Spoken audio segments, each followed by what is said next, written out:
ketemu lagi dengan saya di Ngodingin aja. Nah, di kesempatan kali ini, yaitu kita akan memasuki materi baru. Ya, ini materi baru, yaitu materi pemrograman pada JavaScript. Nah, untuk pendahuluannya mungkin next time ya, tapi ini kita akan masuk dulu ke DOM JavaScript. Nah, nanti kita akan langsung ke studi kasus saja. Studi kasus kita saat ini adalah kita akan membuat formulir order pada menu. Nah, biasanya pakai post, point of sale tuh pakai gitu nanti. Tapi kita hanya sederhana saja menggunakan DOM JavaScript. Nah, DOM JavaScript itu apa sih sebelumnya? Nah, JavaScript DOM atau DOM JavaScript itu adalah DOM itu adalah dokumen object model, yaitu interface yang memungkinkan kita sebagai pengodingan yang ngoding itu untuk memanipulasi konten, struktur, dan style pada suatu situs web. Nah, jadi kan nanti itu kan pada tingkatan paling dasar di sebuah website atau web itu kan terdiri dari dokumen HTML dan CSS. Dan nanti browser kita itu akan merepresentasikan dokumen yang dikenal sebagai tadi itu yaitu DOM, yaitu dokumen object model. Nah, makanya nanti kita bisa memanipulasi dengan DOM itu tersebut. Oke, maka nanti akan ada jadinya yaitu DOM dokumen. DOM dokumen itu apa? Nah, DOM dokumen itu adalah keseluruhan objek yang ada di dalam web kita. Jadi jika kita ingin mengakses objek apapun di halaman web kita, nah kita harus mulai dengan dokumen tadi itu dan sedikit modifikasi. Biasanya nanti ada pakai get element ID, get element by class name, dan lain-lain. Nah, nanti kita akan mempelajari sekalian di studi kasus ini. Oke, nggak usah lama-lama, langsung saja kita akan membuat form ordernya. Pertama-tama kita buka dulu Visual Studio Code atau Sublime Text atau Notepad++ atau Notepad terserah. Nah, di sini saya menggunakan Visual Studio Code aja dan saya sudah membuat folder yaitu namanya DOM.js. Terserah kalian mau buat folder DOM.js atau apa. Nah, di sini kita akan membuat HTML-nya terlebih dahulu ya, atau tampilannya. Nanti kita akan sedikit bantuan CSS dan Bootstrap biar cepat. Kita buat dulu file namanya index.html. Oke. Aku word wrap aja biar rapi. Lalu kita bikin tag HTML-nya. Lalu titelnya apa? Titelnya misalnya kita kasih latihan DOM form order. Gini aja ya. Oke. Habis itu kita panggil terlebih dahulu CSS-nya. Bukan, tapi bootstrap-nya. Nih. Kita panggil seperti ini linknya. Nah, linknya dari mana, Kak? Nah, linknya dari website resminya. Di sini, yaitu bootstrap. Nah, ini. Atau Kak buka di Google aja deh. Bootstrap. Nah, bootstrap. Nah, ini. Pilih yang atas ini. Lalu dokumen.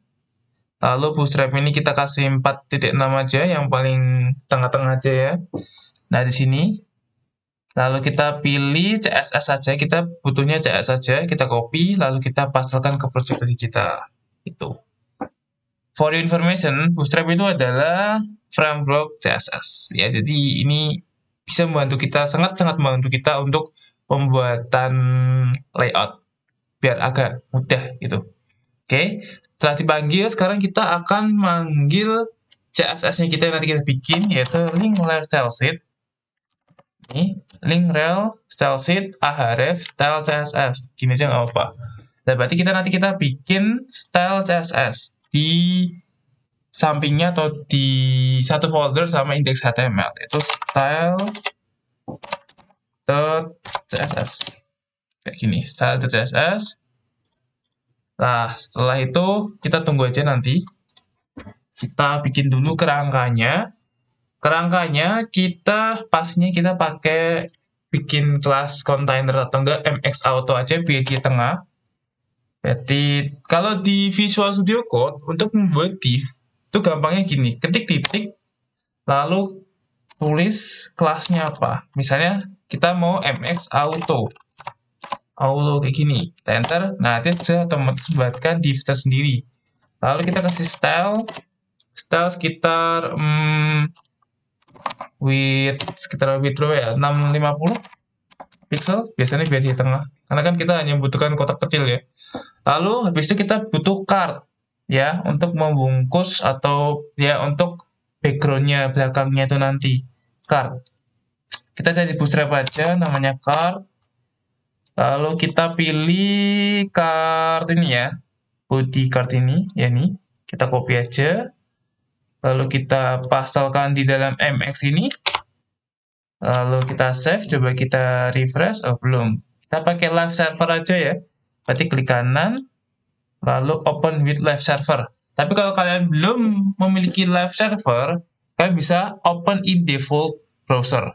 Atau enggak, index HTML ini kamu drag ke sini. Apa namanya? Google Chrome atau browser kalian. Ini aku pakai live server aja. Kalau kalian mau pakai live server, kalian jangan lupa install ekstensinya dulu ya. Nah, ini udah jadi. Nah, dia akan ke tengah. Tadi fungsi MX Auto tambahin style width-nya itu untuk biar dia kontennya dia ke tengah gitu. Oke, kita lanjut lagi ngoding. Ini kita agak kasih teks ya. Ini kita kasih teks judulnya yaitu H3. Lalu kita kasih kelas text center biar nanti teksnya ke center. Lalu MB kita kasih margin bottom biar nanti ada jarak sama formnya itu, bukan form sih, tapi sama item-itemnya nanti, menu-menunya nanti. Kita MB4, lalu kita kasih nama pesanan, save. Oke, setelah itu kalau kita lihat, nah dia sudah jadi kayak gini. Tapi dia masih dempet ya ini ya, itu nanti kita edit di CSS. Ini bikin rangkaiannya dulu. Oke, setelah itu kita bikin list group. Oke, list group itu pakai ul sama li ya, berarti ul gini, lalu tambahin li. Nah, gini, uli ya, ul yang isinya li gitu. Nah, ini ul li ya. Terus kita kasih kelas biar rapi, yaitu list group, sama nanti kita bisa panggil nanti di style CSS yaitu list group, karena ini listnya dia bergrup atau berkelompok, jadi list group. Lalu di CSS di Bootstrap juga ada namanya list group juga, jadi otomatis dia bikin list group juga. Lalu di li ini ada kelas list group item dari Bootstrap, kita otomatis bikin list-listan langsung rapi gitu. Coba ya, list group dan list group, yep, terus item kayak gini, sip, kayak gini. Lalu kita enter, kita kasih nama misalnya cappuccino kayak gini ya. Kalau kita save, terus kita lihat, nah ini dia otomatis sudah bikin listnya sendiri seperti itu. Oke, tunggu, kok rapi? Ya karena ada bootstrapnya. Kalau nggak ada bootstrapnya ya dia nggak rapi. Tapi ini kan kita pakai bootstrap, sama nanti tambahin bumbu-bumbu dikit lah di CSS. Lalu di sini kan satu nih. Lalu kita mau ngasih, misalnya mau ngasih itu harganya itu di sini. Itu gimana? Ya berarti kita kasih span aja nanti di sini. Span. Nah, span misalnya 50.000 gitu. Kalau kita save, kita lihat, nah kok masih sini? Tenang, nanti kita geser ke sini ya. Atau enggak, kalau kalian mau full pakai Bootstrap, kalian bisa pakai CoolMD atau CoolLG atau CoolSM. Nanti row di CoolSM6 nanti. Tapi nanti kita pakai ini aja biar agak banyak CSS-nya dikit. Nah, ini mau kasih RP. Nah, nanti tambahin H5 ya. H5. Nanti aku jelasin. H5 kayak gini. Span-nya kita masukin di sini. Kita cut, kita masukin di H5-nya ini. Kayak gini. Nah, H5 kita kayak gini. Terus dikasih RP di sini. RP spasi. Span-nya kita kasih ID. ID-nya namanya cost. Atau harga, terserah. Kita pakai cost aja ya. Nah, nih. Kok kayak gini, kok maksudnya gimana? Gini. H5 itu adalah lebih tepatnya kita bikin tag H5 untuk besaran teksnya. Nah, nanti kita kasih RP, lalu kita kasih span lagi. Sebenarnya mau kasih div atau apapun itu, terserah. Tapi kita pakai span aja, lalu kita kasih ID cost. Hah, kok bisa ID cost? Nanti ini kita akali pakai span atau apapun itu, untuk mengambil nilai 50.000 ini nanti di JavaScript. Karena kalau kita ngambil di sini, H5 langsung di sini, nah ini RP-nya ini nanti keikut, jadi dia nggak bisa ngejumlah. Karena nanti kita akan parse float, dari teks ke parse float.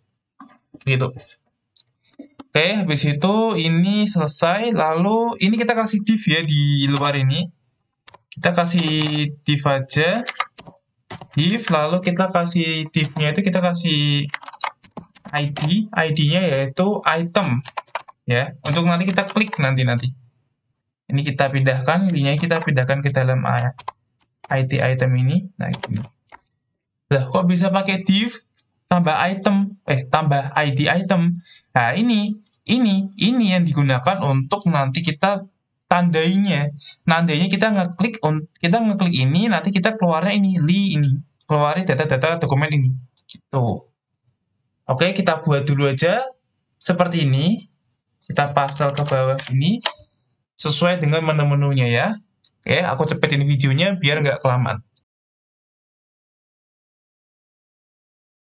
Oke, ini udah ada beberapa item kalau kita lihat di sini. Nah, ini sudah ada beberapa item di sini. Tapi dia aja ke samping, ya tenang aja. Oke, habis itu kita tambahin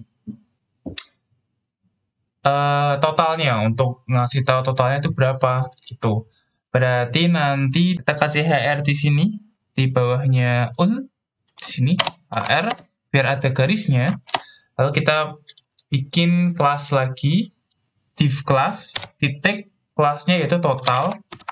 Nah, kayak gini. Lalu kita kasih H6 atau H5, H5 aja dah. H5 kita kasih ID-nya yaitu hasil total. Ya, nanti ID ini kita gunakan untuk manggil atau untuk ngasih value dari JavaScript ke ID ini. Nanti aku jelasin lebih detailnya di terakhir. Ini total petik RP0. Ya, kayak gini. Kalau kita lihat, iya jadi seperti ini nih. Oke ya, mantap ya, mantap. Oke, sekarang kita ke CSS-nya. Nah, kita ke CSS-nya biar agak rapi. Ini sebenarnya udah rapi sih. Sebenarnya udah rapi, cuma biar agak rapi dikit lah ya. Nah, kita kasih body. Bodinya kita agak bikin background-backgroundan lah ya. Dirapiin background color-nya misalnya anti-white. Aqua, jangan aqua. Ini aja. Nah, putih ya. Lalu kita kasih font weight-nya full. Font weight ini digunakan untuk besaran atau ketebalan sebuah font tersebut. Lalu kita kasih gini aja, dah. Terus habis itu, oke, nanti kayak gimana? Oke, udah bold ya. Nah, sekarang kita card-nya. Card, kita panggil card. Loh, kok titik? Nah, kalau titik itu kita manggil kelasnya si card ini. Nah, ini. Kalau titik itu manggil kelas, kalau pagar itu manggil apa aku lupa. Manggil itu maksudnya. Gak lupa ding, manggil ID. Nah, gitu. Titik card. Nah, titik card kita mau ngapain aja? Kita mau ngasih bikin color. Background colornya misalnya anti-kue white, coba ya. Kita save, kita lihat. Wow. Kok terlalu lucu ini. Nah, agak dikurangin dikit lah ya. Ya, kok masih kayak gini. Kita agak kurangin lagi. Sip, kita save. Nah, gini kan lumayan ya. Lalu kita kasih margin. Margin misalnya sekitar 10 pixel. Biar agak ada jaraknya. Nah, kayak gini. Jarak atas, bawah, kanan, kiri. Atau enggak dikasih sekitar ini deh ya, 20 pixel ya. Kita save. Ya oke lah ya, 20 pixel ya. Oke. Lalu di sini kita kasih list group. Kita bikin list grupnya, biar list grupnya dia ke samping gitu. Bagaimana? Mari kita coba. Berarti kita bikin lagi titik list group kayak gini. Nah, kita kasih list stylenya known, lalu kita kasih marginnya 0, terus paddingnya juga 0, yups. Lalu width-nya nggak usah lah ya, udah gini aja. Lalu baru kita kasih list group li-nya. Kita mainan li-nya. Titik list group li. Kok list toh? Li. Nah, li. Karena kita manggil elemen li, ya. Kok bisa kayak gini gimana? Bacanya gimana? Jadi gini, kita manggil elemen li di dalam elemen yang kelasnya list group. Nah, nih, di atasnya kita bisa jelasin ya. Kita ambil elemen li yang ada di dalam elemen yang kelasnya list group. Jadi nanti kalau misalnya ada li di luar kelas list group itu, dia nggak bakal terpengaruhi gitu. Oke, habis itu gini, kita kasih padding sekitar berapa? Misalnya 5M, titik 5M, displaynya kita kasih flag. Kita nggak pakai flexbox, tapi pakai flag aja. Lalu justify kontennya kita kasih space between. Lalu kita kasih align itemnya center, biar dia agak center gitu. Kalau kita save, kalau kita lihat, nah jadi kayak gini, ya. Jadi agak rapi ya. Lalu di sini kita kasih jarak ya, kita kasih jarak antara satu ini, apa di namanya ini? Box dengan box lain. Berarti di sini aja, di atas saja ini kita kasih di sini langsung bisa nggak ya, di dalam li-nya ini kita coba ya. Dalam li-nya ini kita kasih margin bottom sekitar 10 pixel, kita save. Nah, bisa kayak gini. Mantap nggak? Mantap. Nah, sekarang kita kasih card totalnya nggak usah dikasih card ya, gini aja deh. Kalau kita kasih satu warna, untuk ketika nanti kita pilih misalnya pilih cappuccino ini, klik. Nah, nanti dia akan menjadi warna apa, berubah warna apa. Nah, nanti kita akan ngambilnya di dalam CSS. Jadi kita bisa bikin sekarang atau nanti, terserah. Oke, setelah ini semua sudah selesai. Nah, sekarang kita baru bikin JavaScript-nya ya. Kita baru masuk JavaScript-nya untuk gini kasusnya. Ketika kita klik cappuccino, nasi goreng, mie goreng. Nah, nanti ini, dan ini, dia akan total. Akan menjumlahkan secara otomatis, dan dia akan berubah, totalnya akan berubah sesuai dengan klik-klikannya kita. Menu yang kita pilih, gitu. Lalu kalau kita klik sekali lagi, nah dia bakal unselect. Ada check dan uncheck, gitu ya. Oke, berarti kita masuk ke index. Oke. Lalu kita bikin JavaScript di sini, ya, di bawahnya body biasanya, maksudnya di atas teks penutup body, kita bikin script src. Nah, script src-nya apa? Script src-nya kita bikinlah script.js ya. Nah, script.js, copy, kita save. Terus di sini kita bikin file baru namanya script.js. Ini. Oke. Kita World Web. Kita cek nih. Kita cek apakah ini sudah terhubung atau belum. Gitu. Kita cek pakai alert. Lalu misalnya halo gitu ya. Apakah nanti alertnya keluar? Nah, ini udah keluar nih. Nah, ini keluar. Berarti pemanggilan JavaScript-nya berhasil ya. Nah, ini script-nya berarti pakai JavaScript eksternal. Kalau internal tuh nanti di dalam. Tapi biar rapi pakai yang eksternal aja. Biar rapi gitu. Nah, pertama-tama yang kita lakukan yaitu kita bikin var. Kita inisialisasikan dulu kayak nanti total, hasil total, harga, dan lain-lain. Nanti kita bikin var. Bisa var, bisa let, terserah. Di sini pakai var aja. var total. Var total ini nanti digunakan untuk menampung nilai totalnya nanti, ya. Misalnya ini kita kasih 0 dulu untuk sementara, defaultnya 0. Lalu kita tampung lagi var hasil total. Hasil total ini nanti kita untuk ngasih tahu, oh kita mau naruh atau mau ngasih value-nya, mengirim value-nya hasil total yang perhitungan JavaScript itu ke ID mana gitu. Berarti var hasil total. Hasil total sama dengan, nah ini yang dimasukkan DOM itu. DOM itu yaitu memanipulasi dan memanggil. Nah, kita bisa pakai dokumen get element by ID atau dokumen titik query select atau dokumen get element class apa aku lupa. Coba kita bahkan karena kita pakai ID di sini kita lihat ini di mana hasil total ini kita pakai ID, berarti get element ID dokumen titik get elemen apa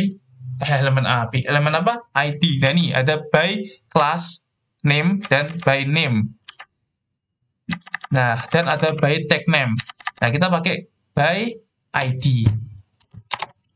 ID yang mana? Yaitu hasil total. Nggak boleh tipu ya, harus sama ini, sama tujuan kita nanti mau ngirim kemana.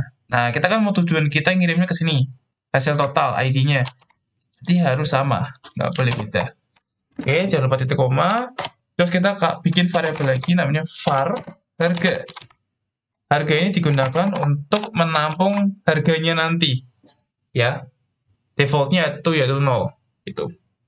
Nah, sekarang baru kita ngambil dokumen atau ngambil data-data dari item-item yang sudah kita buat. Di sini kan ada beberapa item nih, coba kita hitung 1, 2, 3, 4, 5, 6. 6 item atau enggak dari 0 sampai 5, itu kalau dibentuk array. Nah, kita nanti mau ngambil di data-data di dalam item ini. Nah, cara ngambilnya gimana? Ya udah, kita pakai query select to all. Nah, berarti cons, kita bikin cons kayak gini. Cons list barang. Nah, kita bikin variabel lagi list barang gitu ya. Untuk ngasih tahu, oh, ini list barang ini gitu ya. Variabel cons list barang. List barang maksudnya gimana ya jelasinnya ya? List barang ini digunakan untuk menampung isi dari data-data yang kita panggil dengan query selector all-nya itu nanti. Untuk ngambil data-data per itemnya tadi, gitu ya. List barang sama dengan dokumen titik query. Query apa? Query selector all. Selector all berdasarkan ID-nya. Kalau ID apa tadi? Pagar. ID item. Ya, kita coba cek HTML lagi. Kita mau ngambil query selector all data-data li ini. Nah, berarti kita mau ngambil data-datanya si punyanya item. Nah, kebetulan pakainya ID. Ya, berarti pagar. Pakainya kelas, berarti titik. Kayak gini. Nah, nanti hasilnya ini akan berbentuk array. Hah? Mosok? Nah, kalau nggak percaya coba nih ya, kita console log list barang. Itu koma. Gini ya. Kalau kita inspect, kalau kita buka konsol, nah kalau kita, ini udah keluar nih malahan ini. Nih, udah keluar nih. Node list, nah ini hasil-hasil yang kita query selector all tadi berbentuk array. Nah, jadi query selector all itu digunakan untuk mengambil semua elemen sehingga hasilnya berupa array. Array dimulai dari 0. Nah, kayak gini isinya gitu. Oke ya, kita kembali ke codingan lagi. Ini kita tag aja. Atau kita tag aja. Lalu kita baru bikin parameter item. Nah, karena di sini kita akan memecah satu-satu, kan dia masih berbentuk array. Nah, kita akan pecah satu-satu, ambil satu-satu, kita akan menggunakan namanya perulangan.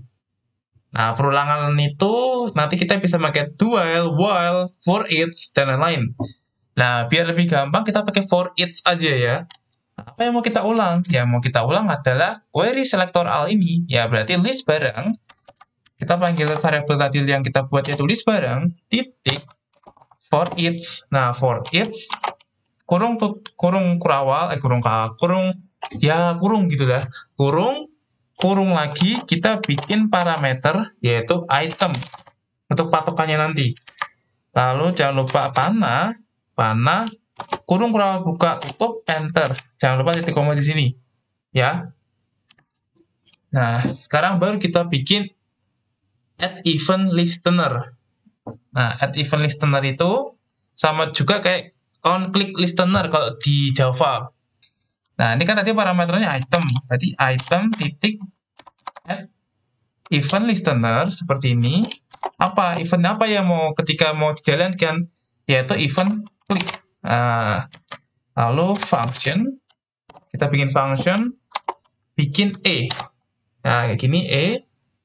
Lalu kita kurung kurawal buka tutup. Ini kita jangan lupa titik koma. Kita save bentar biar rapi. Oke, ketika sudah add event listener, baru kita bikin event target. Nah, event target. Nah, kita bikin variabel lagi var untuk menyimpan targetnya itu yang mana. Jadi var kita bikin variabel namanya misalnya pilih menu sama dengan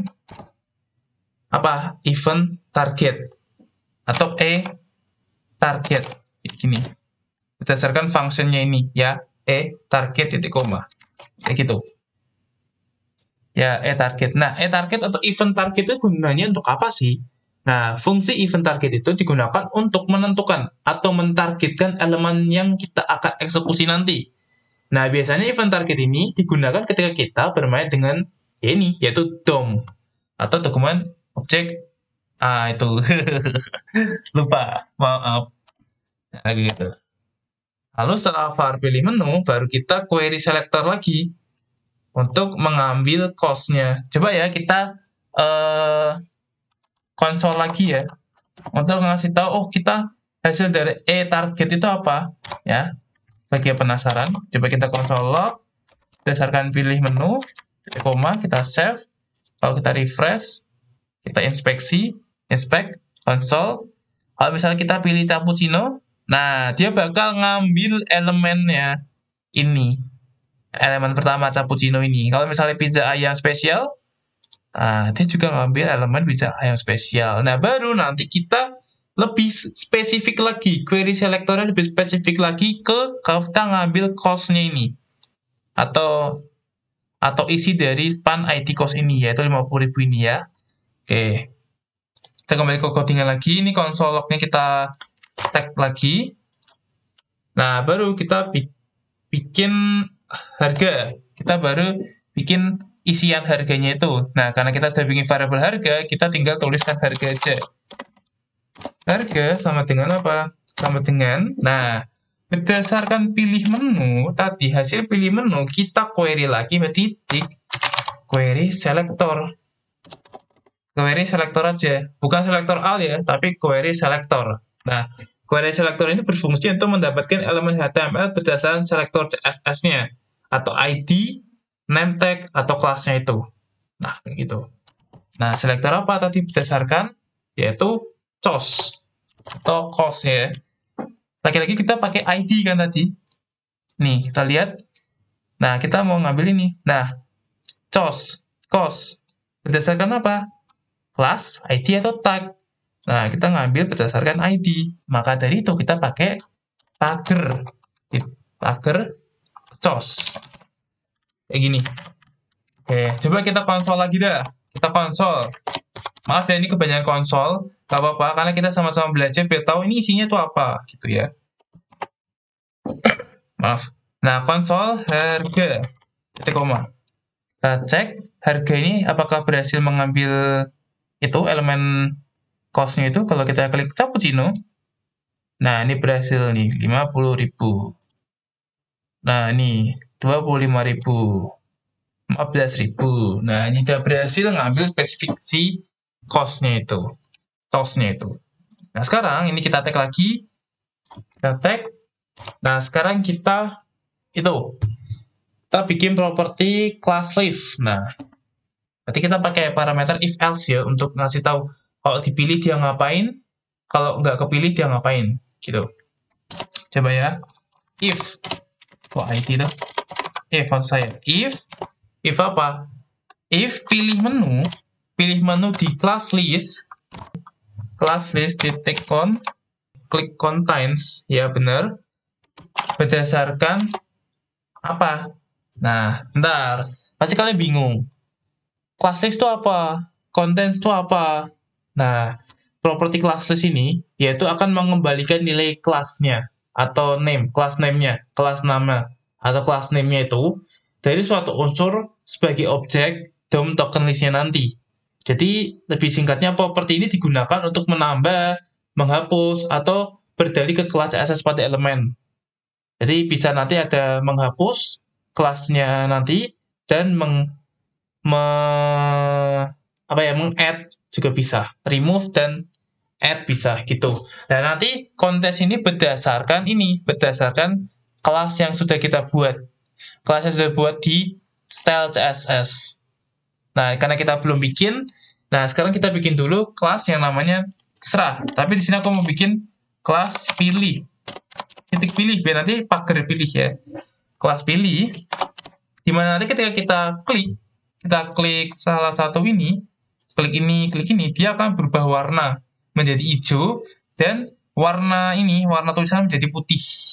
Nah, berarti pilih background color. Nah, kita kasih misalnya aquaringe ya, aquaringe. Nah, tapi nanti kita ganti hijau. Hijau agak kayak gini lah. Nah, gini aja. Lalu kita kasih color ini untuk mewarnai teksnya yaitu putih. Kita kasih font width-nya yaitu full, biar dia agak bold gitu, tebel. Kita save. Sekarang kita kembali ke script lagi. Kita kembali ke script. Ini kontennya berdasarkan apa? Berdasarkan pilih tadi yang di CSS. Oke.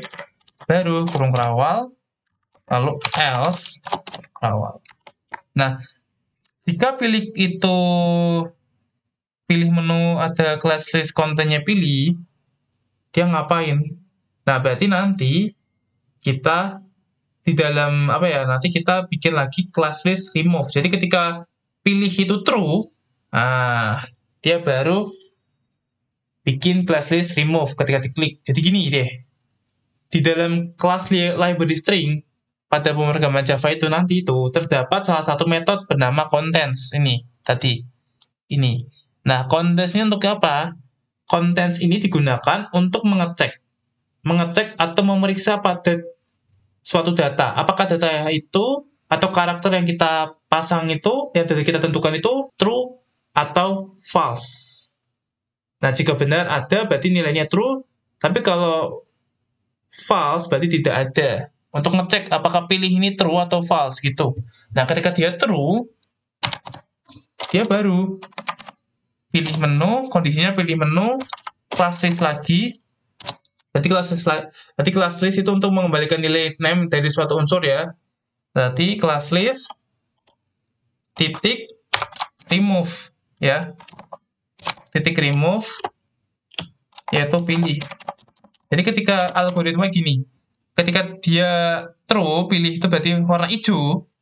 Nah, berarti ketika diklik lagi, dia siap-siap untuk menghapus. Kayak gitu. Titik koma. Lalu else, ketika dia hasil ini false atau masih kosong, nggak warna hijau, masih putih, nah dia baru pilih menu, titik, class list, titik add. Nah, add apa? Kok add listener? Add ya, sorry. Add, yaitu pilih. Titik koma. Kita save ya, kita coba ya. Coba kalau kita klik cappuccino, nah kayak gini. Kalau kita klik lagi, nah gini. Kalau kayak gini, dia kondisinya masih false. Class list kontennya yang pilih itu masih false. Nah, kalau false, berarti dia akan memulai kondisi add pilih. Nah, ketika kita klik, nah dia baru hasilnya yang ini, class list konten pilih ini, yaitu true. Maka kondisinya dia akan siap-siap meremove ketika suatu saat diklik lagi, gitu. Nah, lalu kita baru jalankan matematikanya untuk penghitung totalnya. Yaitu tadi kita sudah bikin variabel total ini untuk keseluruhan totalnya. Total, ini total, min. Nah, kalau min sama dengan berarti mengurangi. Kalau plus sama dengan berarti menambah. Nah, karena ini kondisinya meremove dan ketika ini true, dan kalau jika klik berarti uncheck hitungannya, berarti min. Nah, min apa? Min harga tadi, harga ini. Tapi kita inner HTML. Inner HTML itu digunakan untuk mengambil HTML-nya saja, isinya saja, gitu. Ya, atau kayak gini deh, kita konsol dulu dah ya, kita konsol dulu deh. Kita konsol di sini deh. Konsol titik log.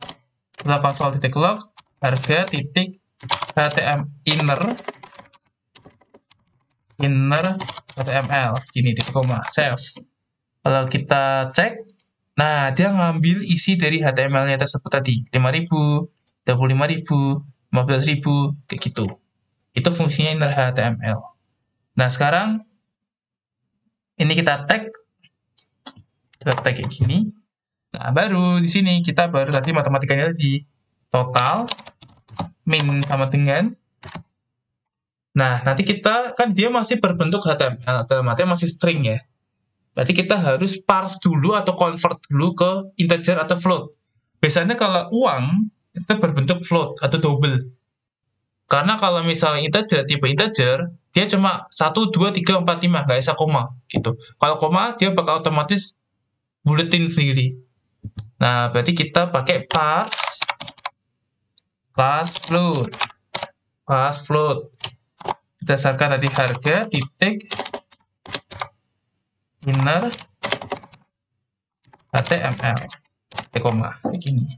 Nah, lalu yang bawah ini, else, kebalikannya tadi min, sekarang plus, berarti total, plus sama dengan, ini kita copy aja ya. Nah, ini kita copy, kita paste di sini. Save. Nah, kayak gitu. Nah, sekarang baru di sini kita panggil yang mau kita hasilnya total ini kita mau nampilin di mana. Nah, sebelum ditampilin kita console log lagi deh ya. Console log total. Kita mau ngecek apakah udah berhasil belum sih. Kalau misalnya kita pilih-pilih totalnya bakal ke total, bakal kekurang kalau kita uncheck. Kita save, coba kita pilih cappuccino 5.000. Nasi goreng 75.000. Mie goreng 90.000. Kita uncheck 75.000. Kembali lagi. Ah, 0. Berarti benar ya. Berarti berhasil ya. Sekarang baru sisanya kita panggil ke sini.